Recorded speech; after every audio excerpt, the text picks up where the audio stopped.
하나님이 우리에게 알려지시기 전까지는 우리가 하나님을 알 수 있는가?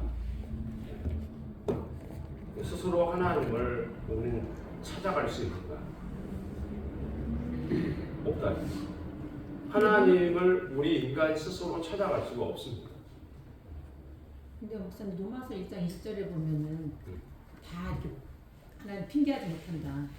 자연에서도 피조물에서도 하나님이 다 하셨기 때문에 우리가 핑계하지 못한다. 계속 말씀해. 네. 핑계하지 못한다고 돼 있잖아요. 만물 가운데 하나님이 창조하신 세계를 다 계시하셨기 때문에 우리가 그걸 보고 믿어가야 되는 거지. 아니면 그 창조한 그게 저기라고 돼 있잖아요. 핑계하지 못한다. 그러니까 이제 우리가 만물 속에 하나님의 창조 세계 속에 모든 만물 속에 하나님의 그 신적 속성이 드러나 있다. 그러면 핑계하지 못한다. 그러니까 그 하나님의 모든 우리 하나님이 세계를 창조하실 때 모든 피조 세계는 하나님의 그 의도 그리고 하나님 그분이 우리 창조주가 존재한다는 사실이 알려져 있다가 사도 바울의 사고방식, 사도 바울의 사고다, 생각이다. 왜 그런 사고가 나왔을까? 사도 바울은 왜 모든 만물에 하나님의 충만함이 있다는 것들을 인정하기를 그리고 모두가 알기를 복원했던 게 맞는 거죠. 로마서에서 이제 하는 이야기가 한번 찾아볼까요? 우리 박선혜 목사님이 말씀하신 거. 1장 20절이에요. 로마서. 하나님을 알만한 것이 다 있다. 네.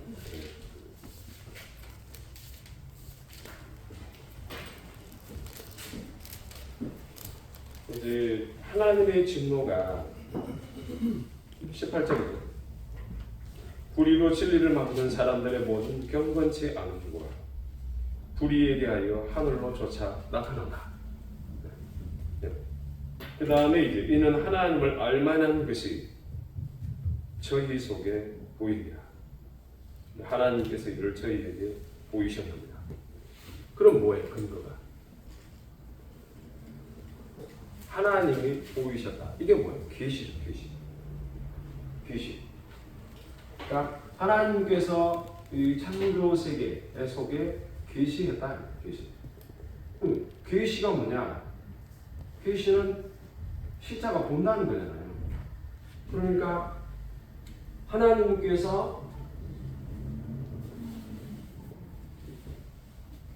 하나님이 누구신가를 하나님이 누구신가? 하나님이 어떤 분이신가? 그러니까 하나님이 계시다는 이 부분을 정확하게 보여주고 있다는 거예요. 세계 속에 하나님을 알만한 것들이 있다. 여기에서 이제 알만한 것들이다 이렇게 되어 있죠. 네. 알만한 것이 저희 속에 보이입니다 이렇게 되어 있어요. 얘는 그러니까 이 앞에 이제 하나님의 진노라는 말이 나와요. 근데 보였는데 하나님이 진노하신단 말이에요. 진노. 화내시는 거예요. 왜 화내느냐? 왜 하나님이 진노하시느냐? 불의 때문에 진노. 진노하는 이유는 불의다.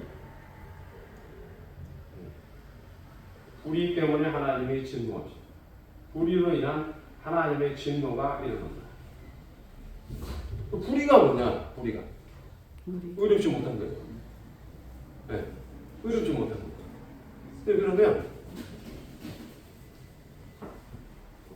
우리가 이제 여기에서 하나님이 왜 진노하실까? 진노하시는 이유는 불의에서 그렇다. 의롭지 못한 거다. 그러니까 의롭지 못한다는 게 뭐야? 불의가 뭐냐?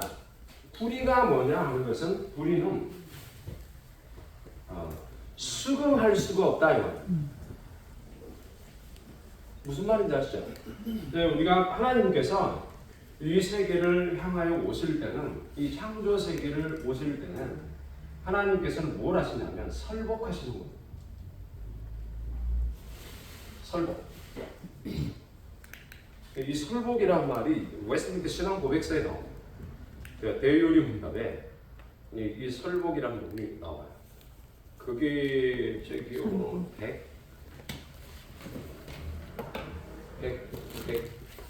108문인가?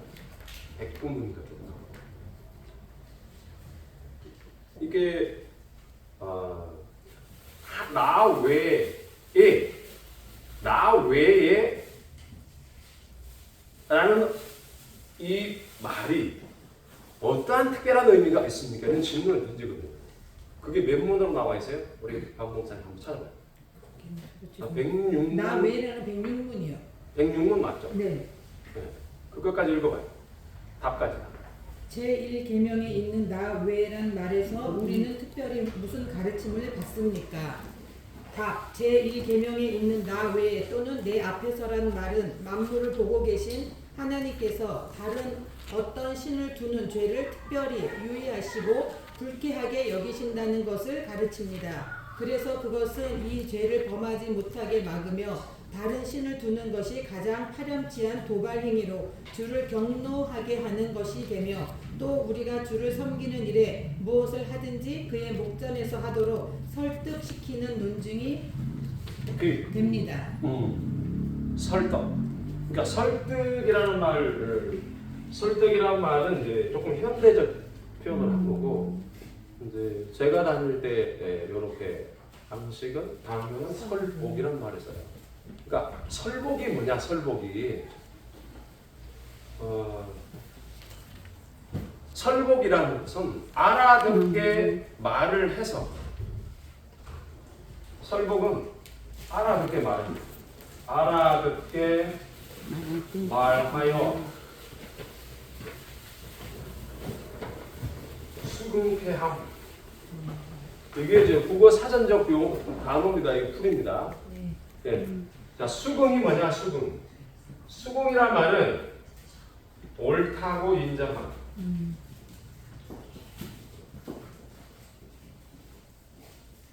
네. 옳다 인정함. 이게 뭐? 아멘이란 아멘. 왜? 아멘이죠. 아멘.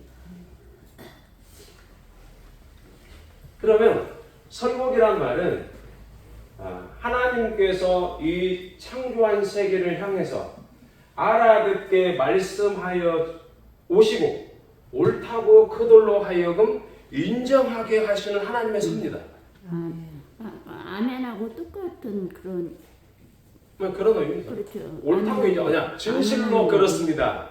네, 진실로 그렇습니다. 아멘. 그러잖아요. 그러니까 진실로 하나님 말씀이 맞습니다.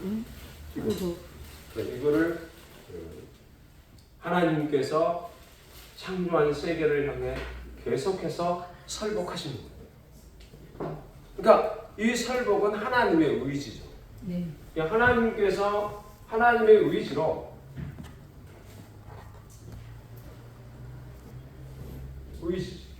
의지가 이제 intention에게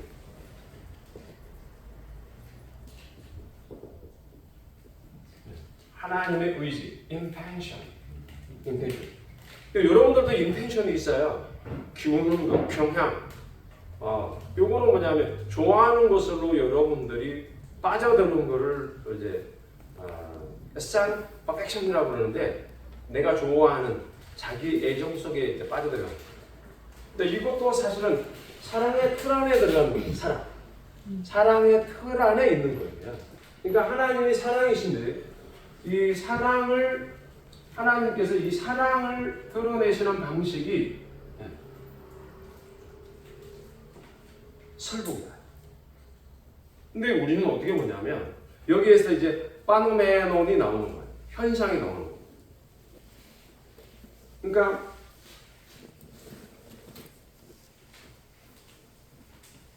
나타나는 일들을 보면 하나같이 다 부당하게 보이는 거예요. 그러니까 왜 하나님께서는 이렇게 하시지? 왜 전쟁을 허용하시지?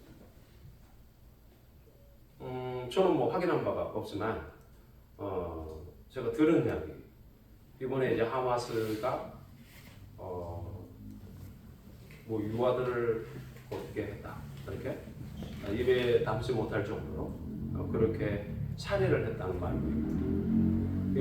저는 확인한 바가 없습니다. 그런 소문들이 있고 또 유튜브에서도 이제 이야기를 했다 보니까 그걸 보여줬다 그러면 이제 심각한 상황인데 사람들은 거기에 막 혹하게 돼요. 아 이게 왜 세상이 이렇게 돌아가지? 막 힘들어하잖아요. 그런데 이거를 큰 틀에서 하나님의 설복으로 볼 수 있는 눈이 없어요. 그러니까 그러면 사람이 죽거나 다치거나 지진이 일어나고 기근이 오고 사람이 척박한 삶을 살아갈 수밖에 없는 그런 상황에 하나님 왜 허락하시지? 우리 집에 이제 하얗게 페인트를 칠해놨으니까 벽지 위에다가 모기 한 마리가 날아 들어왔어요. 얼마나 도달하죠? 모기 한 마리가 하얀 백지 위에 모기 한 마리. 저거 때려잡고 싶어요. 때려잡는 순간에 어떤 일이 벌어져요? 피가 나고 벽지가. 그래서 제가 여름에 부채질하는 우리는 이게 에어컨이 없어요. 부채질하는 이 부채를 갖고 툭 하고 이렇게 툭 해서 파리처럼 딱 잡아 때린 것이 아니고 툭 하고 그냥 날리는 거예요. 오염을 방지합니다. 어떤 사람은 이렇게 얘기합니다. 왜 하나님은 파리채를 잡고 이렇게 잡으셨습니까? 왜 하나님은 부채를 잡고 잡으셨습니까? 사람마다 자기가 생각하고 싶고 자기가 이해하고 싶은 대로 세계를 규명하고자 합니다. 일어나는 모든 현상들에 대해서.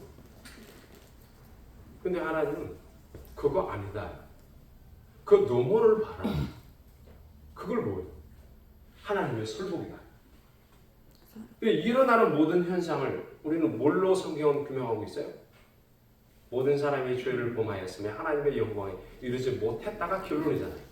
그럼 뭐예요? 하나님의 영광에 이르지 못했다? 그럼 어떻게 되는 거예요? 모두가 죽었다는 거잖아요. 다 죽었잖아요. 그럼 하나님의 진노가 불의로 진리를 막는 자들에게 있다라는 게 뭐예요?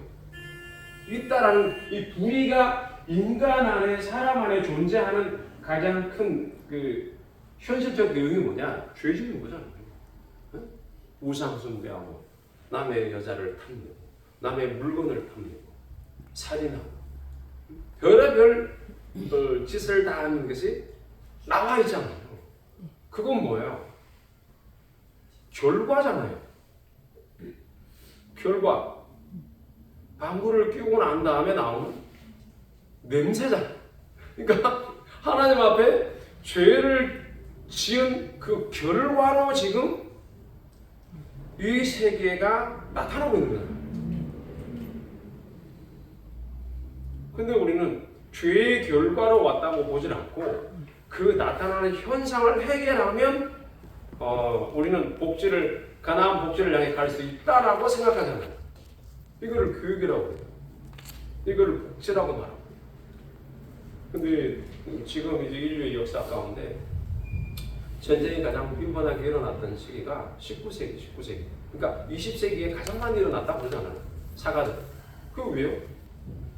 그만큼 문명이 고도로 발달하면 할수록 사람은 더 악해진다. 더 악을 향해서 간다. 그러니까 사람을 죽일 수밖에 없는 고도의 살상 무기들을 더 만들어야 돼요. 이걸로 해서 군수물자 팔아먹고 또 뭐 백성들을 목에 살려요. 우리나라도 폴란드에 군수물자 팔아먹었다고 그러는데 그렇잖아요. 장사해잖아요. 근데 군수물자는 왜 만들어요? 전쟁에 쓰려고. 전쟁에 누구를? 응? 사람을 죽이려고 하는 거예요. 그럼 이런 일들이, 그럼 우리는 안 팔아먹었다 말을 안 하잖아요. 우리는 팔아먹고, 우리는 GDP가 성장하고 막 우리 국민소득이 올라가는 거를 여러분들은 자랑스럽게 여겨요. 그 세상은 그런 거예요. 세상은 그게 우리의 삶이고 우리가 먹고 사는 근거고 내용이라고. 이걸 기술력이라고 말해요. 그래서 이제 여기에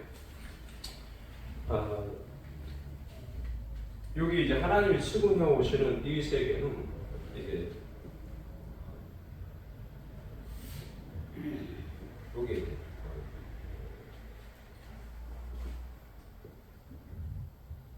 이게 이제 자연세계란 말은 사실은 기독교적인 표현이 아니에요. 네. 기독교적인 표현은 자연이라는 말보다는 자연도 하나님이 만드신 거니까. 자연은 하나님을 유사하게 표현한 그냥 그 단어법이에요. 자, 피조세계. 스스로 있다는 말은 안 되는 거예요. 피조세계. 그러니까 이 피조세계와 그 다음에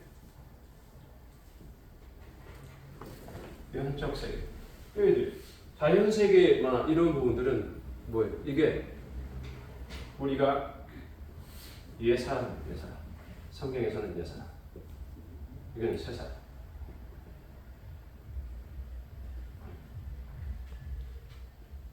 이 두 가지가 공존하죠.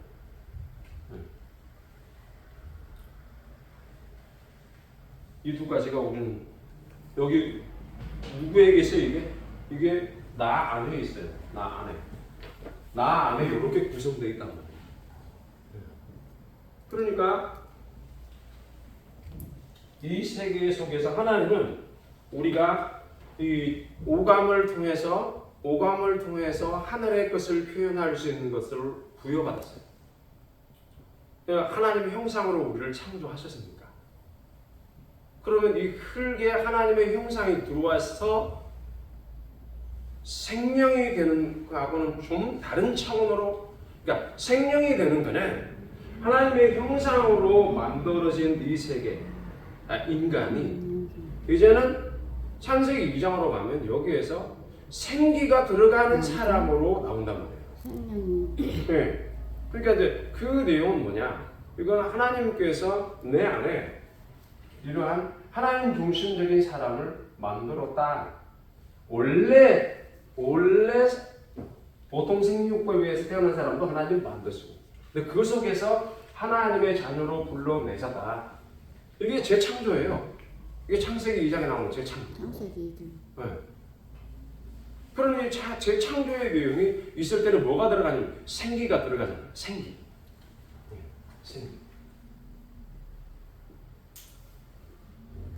그러니까 이 생기가 들어가서 생명이 되었고, 생명은 살아있는 영이잖아요. 살아있는 영으로서 어떻게 해요? 이 속을 향해 옛 사람이 새 사람에 의해서 계속해서 변화되어가는 이 과정을 경험하는 내 안에 시스템이 만들어진다. 우리 안에. 그래서 이제 요런 내용들은 이거를 두 개 같이 이렇게 상호작용하는 거예요. 상호작용. 그러니까 요것만 따로 있으면 여기는 하늘나라죠. 요것만 따로 있으면 요거는 이 세상이죠. 그러니까 우리는 우리 안에 뭐가 있다고요? 우리 안에 이 세계가 들어와 있는 거예요. 내 안에 하나님의 세계가 들어와 있다는 거예요. 이거를 우리는 구원이라고 말해요. 그런데 이게 이제 우리가 첫째 부활에 참여한 사람이 바로 여기 첫째 부활.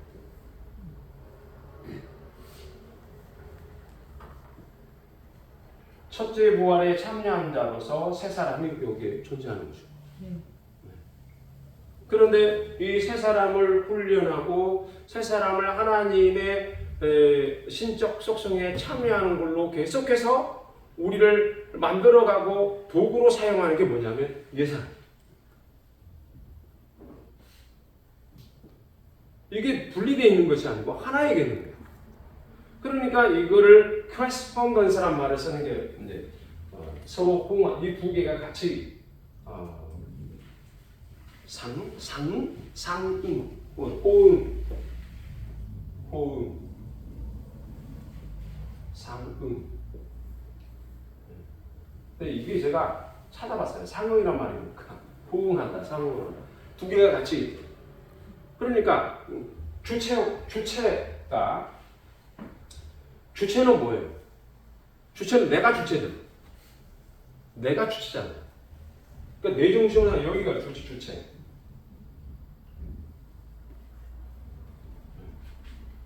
그러면 내가 요 안에 있는데 내 바깥에 있는 이건 나잖아요.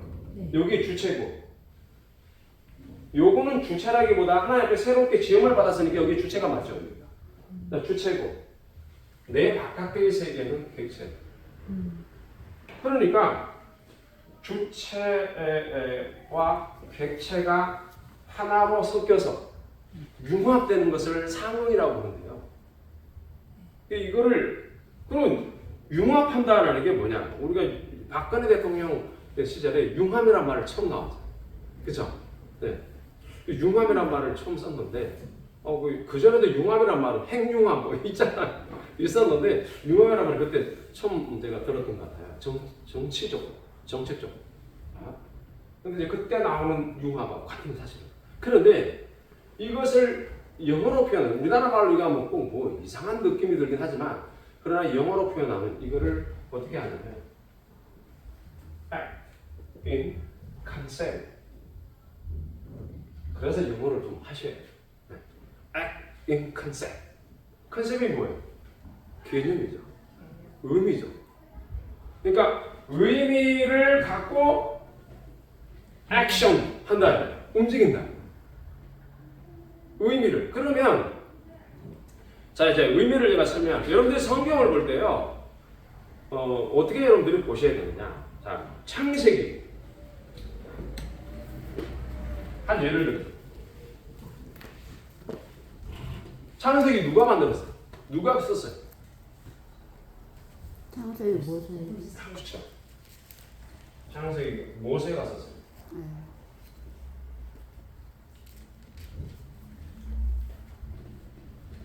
그러면 천지 창조할 때 모세가 있었습니까? 없었습니까? 없었죠.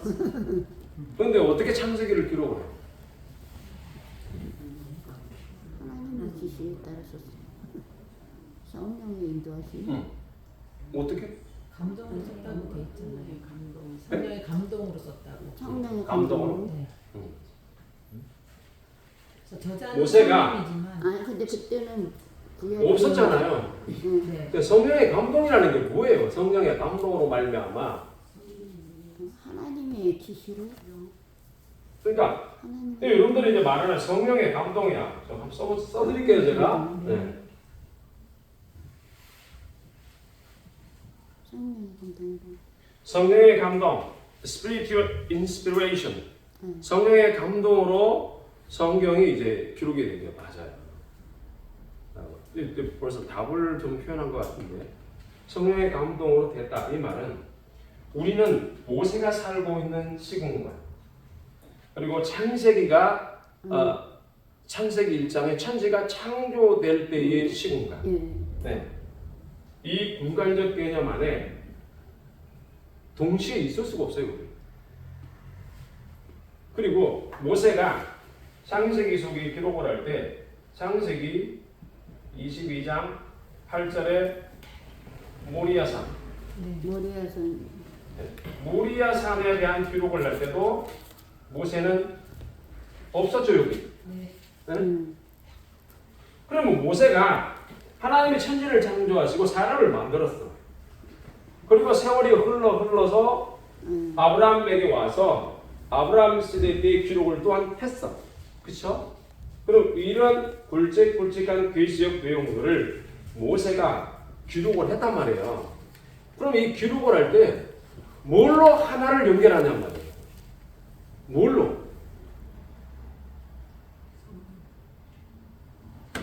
여러분들은 이제 우리가 인간은요 이해하는 구조가 시간과 공간을 넘어서 이렇게 제약을 받는 게 우리의 한계잖아요. 책을 넘기더라도 제가 이제 이게 로마서 1장을 이렇게 앞으로 넘겼어요. 2장으로 넘기면 그 다음 장.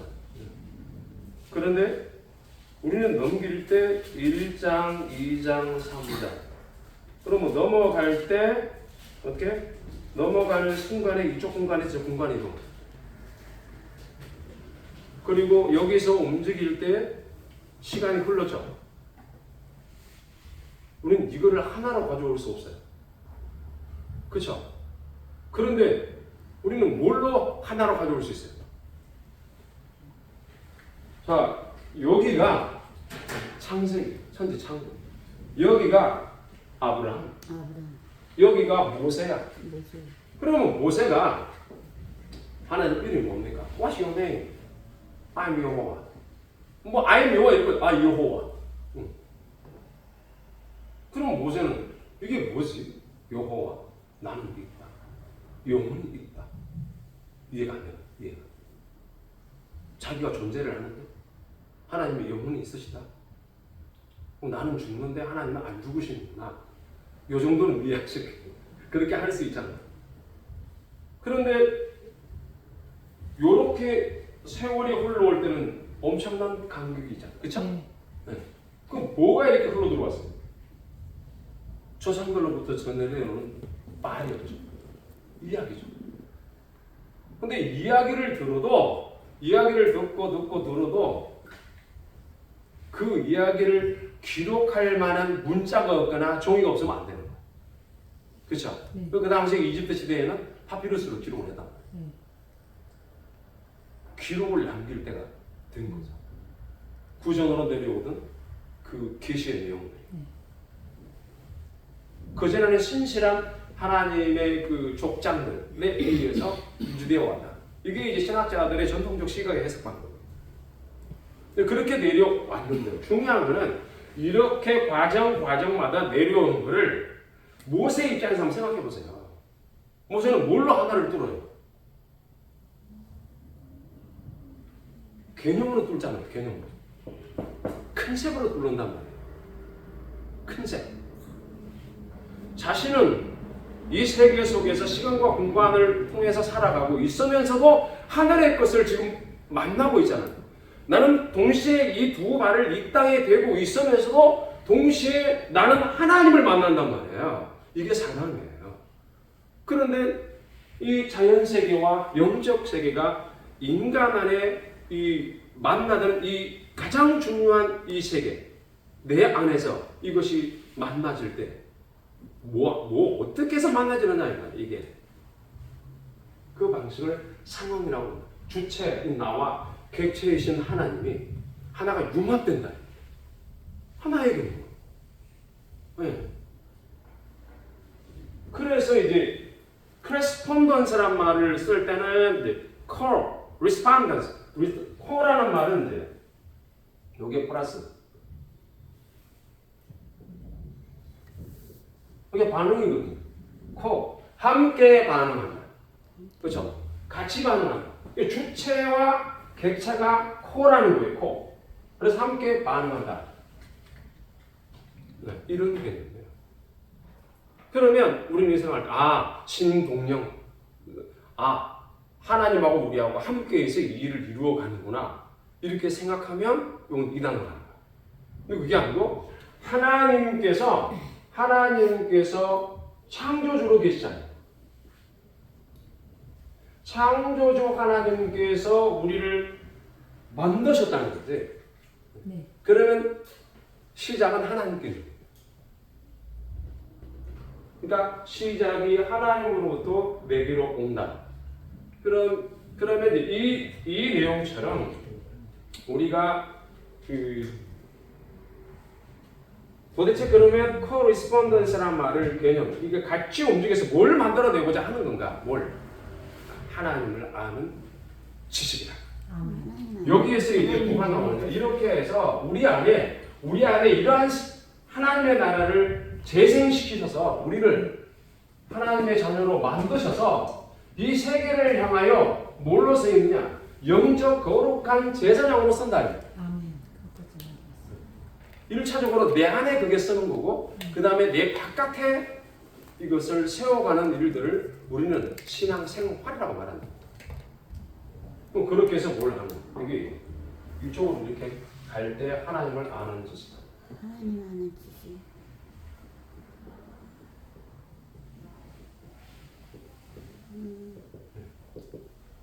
이 지식을 우리 안에 받아요. 그러면 참 로마서 제가 이제 로마서 관공차임 이야기를 했었으니까 이걸 이야기를 하지만 사실은 그게 시작이고 근거 이제 시작에 불과하지만 이걸 가지고 전체적으로 이제 요한복음하고 같이 연결해서 지금 풀고 있는 거예요. 그러니까 이 하나님의 그 진노가 임하는 가장 큰 이유는 하나님을 알만한 것이 있는데도 불구하고 거부했다. 그게 로마에 있는 이방인들이 그런 삶을 살았다라고 이야기하는 거잖아요. 그러면 하나님을 알만한 것들이 모든 만물 속에 있다는 의미는 자연적 계시 안에서 보여지는 하나님이다. 네. 그러면 자연적 계시의 불충분성으로 인해서 특별 계시를 통한 즉 하나님이 오셔야만 이 일들이 이루어져야 되는 거예요. 그러니까 이 모리아산에 오는 이 굉장히 중요한 메시지가 여기에 있어요. 제가 여기에서 이제 벌써 40분 강의를 해요. 창세기 22장. 제가 이제 여러분들에게 지겹도록 반복하는 이유가 있어요. 이 개념을 여러분들이 세우셔야 돼요. 이 개념을 안 세우면 성경을 백날 봐도 몰라요. 자, 창세기 22장. 22장 8절.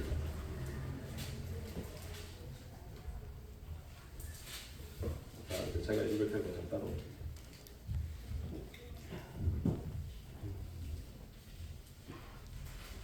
자, 아브라함이 가로되 아들아 번제할 어린 양은 하나님이 자기를 위하여 매춘히 준비하시리라 하고 두 사람이 함께 나아가서 하나님이 준비하신다고 이렇게 되어 있죠. 네. 하나님이 오신다.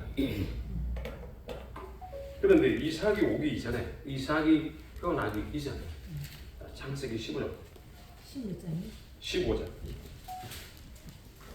하나님께서 아브라함에게 나타나셔서 하시는 말씀은 내가 내 지극한 상급이다 이렇게 말씀하셨다. 이후에 1절입니다. 여호와의 말씀이 이상 중에 아브라함에게 임하여 가라사대. 이상은 뭐예요? 여기 환상이라고 나와요. 환상. 네. 비전. 기도하다가 보는 걸 말하는 거야. 근데 이제 요새 기도하다가 저도 많이 보거든요. 기도하다 많이 보기도 하고 저는 꿈을 많이 꾸는 사람인데 꿈을 꾸면 저는 일기장에 쓰는 사람이고 기록을 할 때 그림을 그려요. 근데 이제 어떤 분들은 이제 이런 거에 대해서 죄악시 여기는 사람이 있어요. 성경이 그걸 인정합니다.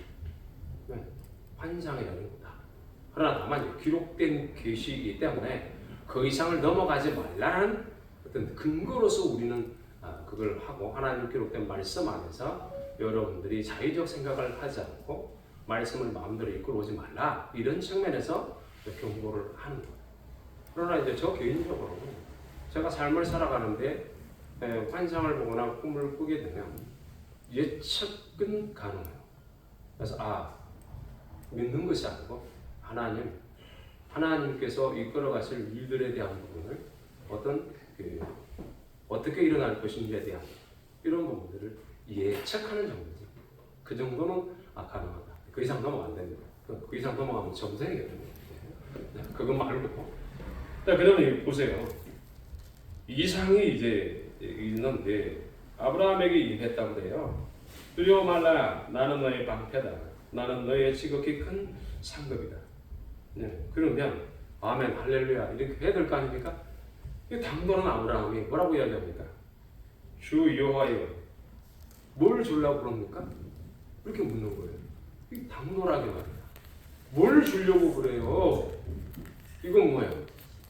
그 안에 감정이 섞인 말이거든요. 왜요? 하나님이 너에게 자식을 주겠다고 그랬으니까. 그런데 안 주잖아요. 안 주니까 지식이 아니라 분노가 일어나는 거죠. 하나님 앞에. 여러분들이 말씀이요. 그래서 여러분들이 성경을 볼 때 이 행간의 뉘앙스를 찾아내는 게 목사가 굉장히 중요한 역할을 하는 거예요. 저는 어떻게 해석한다? 이거는 분노다. 감정이다. 뭐 하는 거예요, 하나님? 그럼 이렇게 나오려고 그러면 어떻게 돼요? 성경 전체를 알고 이 부분을 접근해요. 준다고 그렇게 안 줬잖아요. 자, 그래서 무엇을 내게 주려고 그럽니까? 나는 자식이 없습니다. 상속자는요, 이 다메섹 엘리에셀 뿐입니다.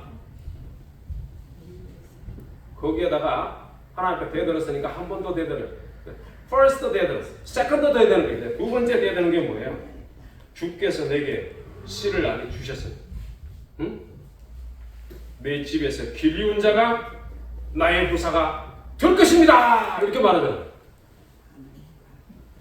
여러분들은 이렇게 생각할 때 기록된 그 말씀 그대로 이제 풀이할 거 아니에요. 아, 길이운 자. 그렇지. 종이네, 종. 내 집안에서 일하는 사람. 땡. 아니에요. 여러분 이게 성경을 볼 때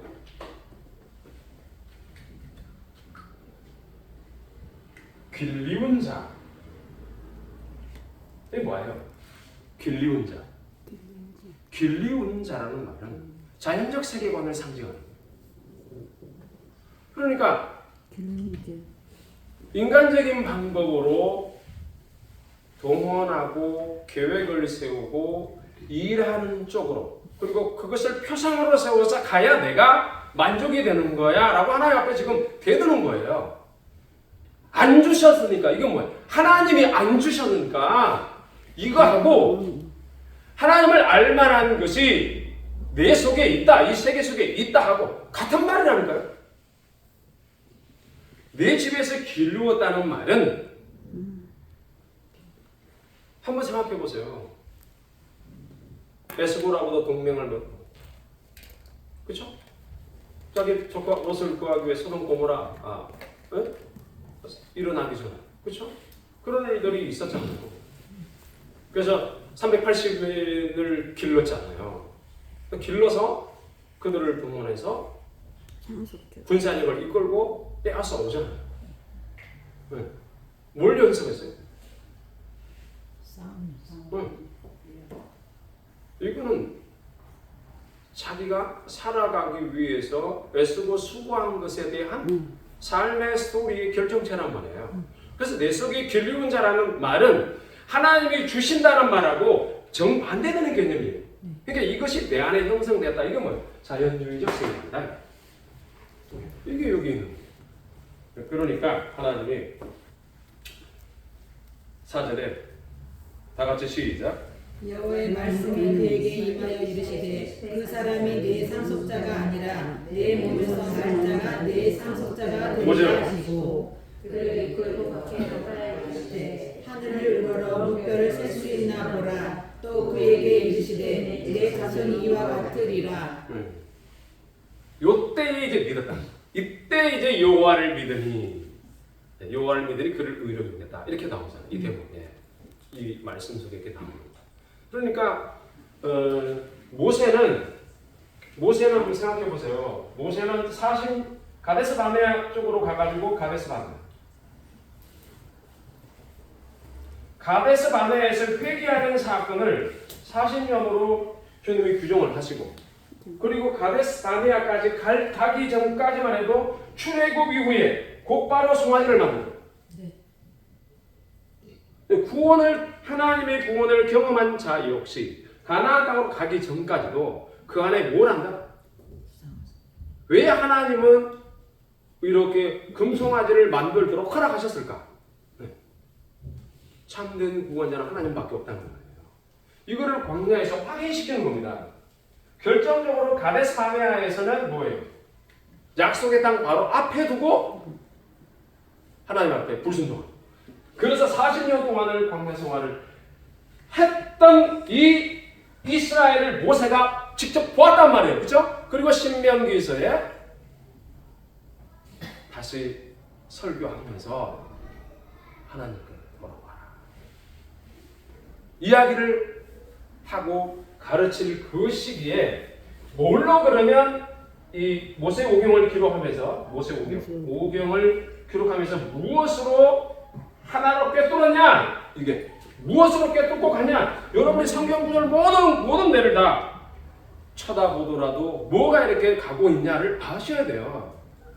그게 뭐냐면 이들이 죄 가운데서 살아가더라도 역시 하나님은 한번 택자는 영원히 버리지 않는다가 동시에 같이 가고 있단 말이에요. 그러면 같이 가고 있는 이 상황에서 하나님의 뭐가 드러나요? 하나님의 열심이 나옵니다. 하나님의 사랑이시다. 사랑의 하나님은 여러분들을 절대로 포기하지 않고 끝까지 데려가신 거예요. 네. 그럼 진노는 뭐지? 진노는 인간의 죄로 인해서 결과적으로 죽은 거잖아요. 죽음에 대한 결과이기 때문에 살려내는 방식은 하나님께 있다는 겁니다. 네. 하나님이 계시를 주셔야 비로소 생명을 주셔야 비로소 너희들이 회복되는 거야 해서 로마에 사는 성도들아 너희들이 예전에는 이랬었는데 지금은 복음을 받아 하나님의 의에 참여하는 자가 되었다 이렇게 말하고 있는 거예요. 그래서 이제 예수 그리스도가 이제 오실 수밖에 없는 이야기까지 설명을 해야 되는 오늘 다음 시간에 하도록 하고 시간이 많이 지났어요. 질문. 다 이해가 갔는데요. 뭐 개념으로 해가지고 모세가 썼다라고 하는 게 이해가 좀 잘 안 가거든요. 개념. 네.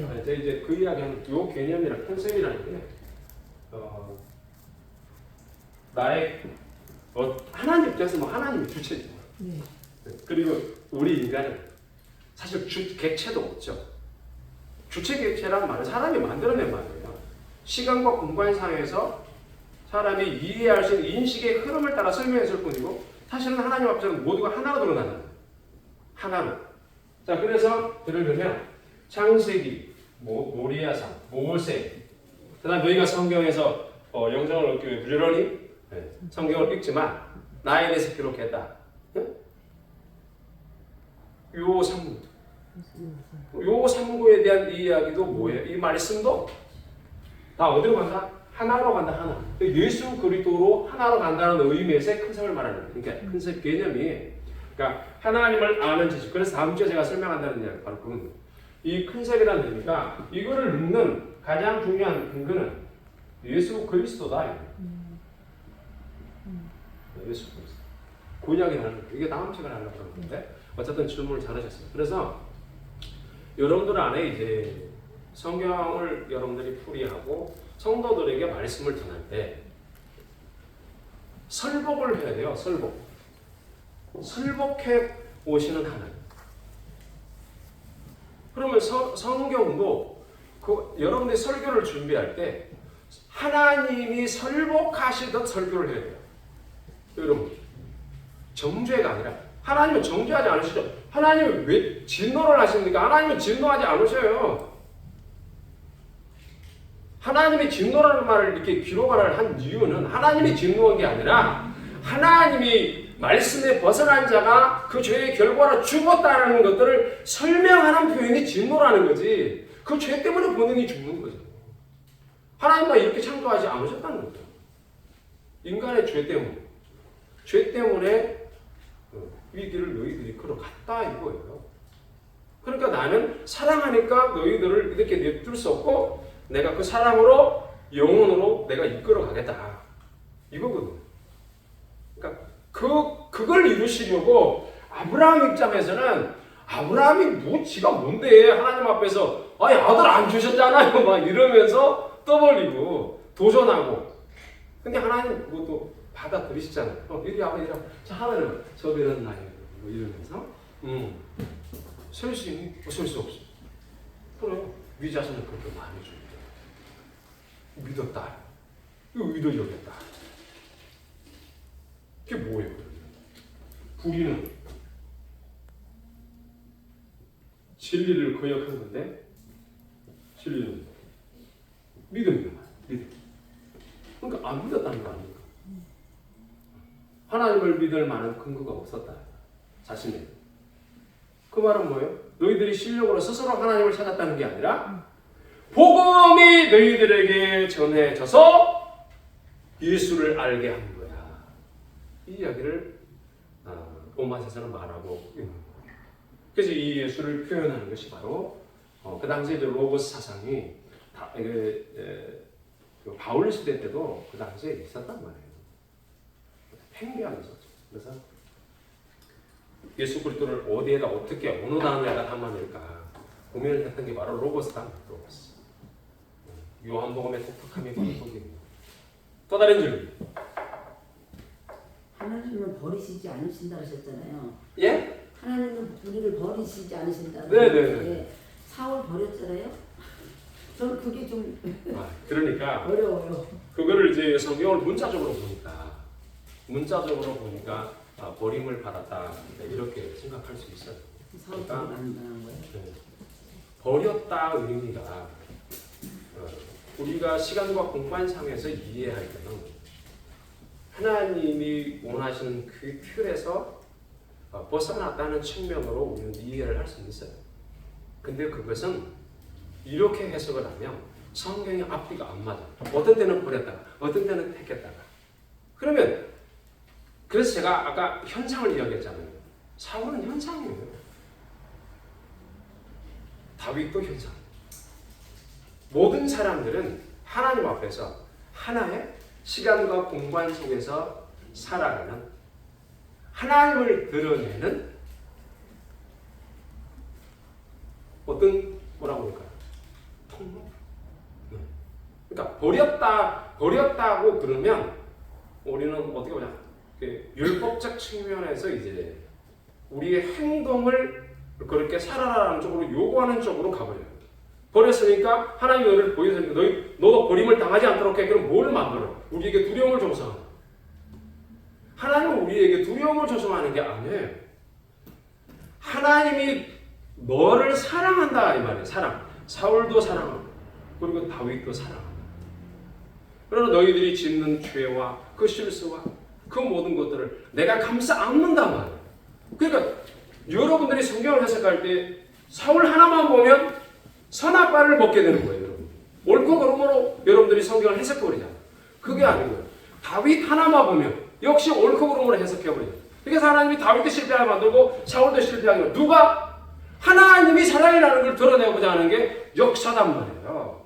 그러니까 디테일하게 들어가면 여러분들이 안 되고 전체적인 하나님의 사랑의 틀 안에서 해석해 들어야 돼요.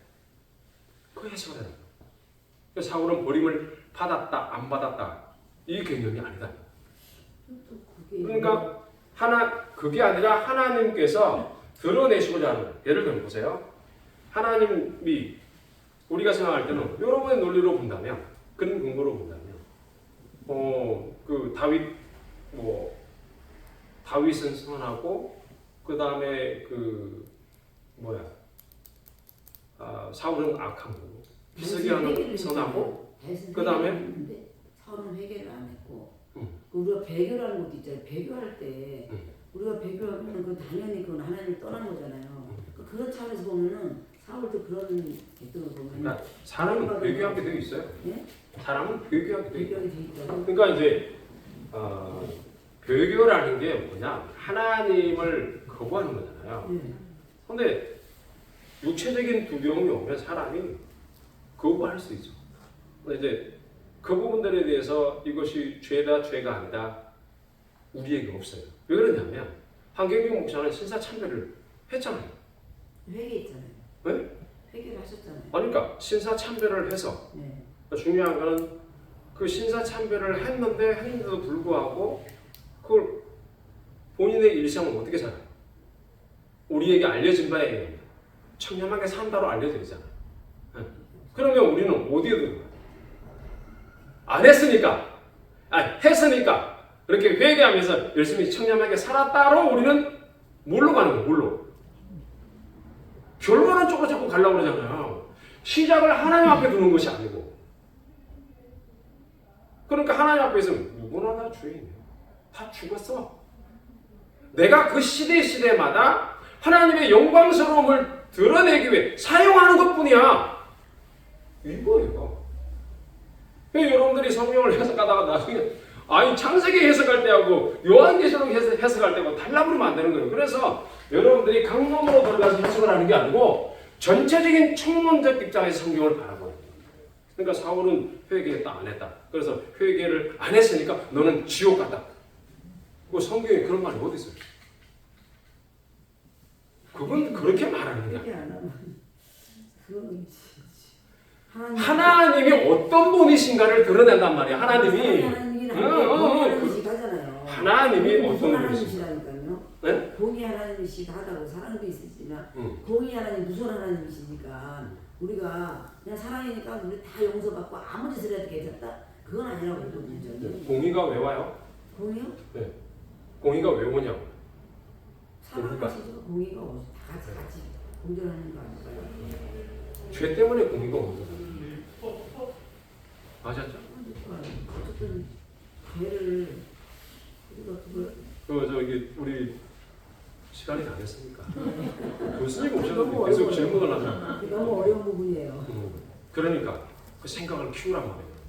각자의 행위에 있는 게 아니다. 창조주 하나님께 있다. 그거를 생각을 키우라. 그래서 선생님들이 가르치는 거예요. 기도합니다. 하나님, 오늘 은혜를 베풀어 주심을 감사합니다. 때로는 잘 모르고 이해가 안 돼도 하나님 우리의 마음을 넓히시고 우리의 생각을 하늘에 이르게 하시고 말씀하셔서 더 확장시켜 주시고 이해하고 받아들이게 하여 주옵소서. 예수님 이름으로 기도합니다. 아멘. 할렐루야.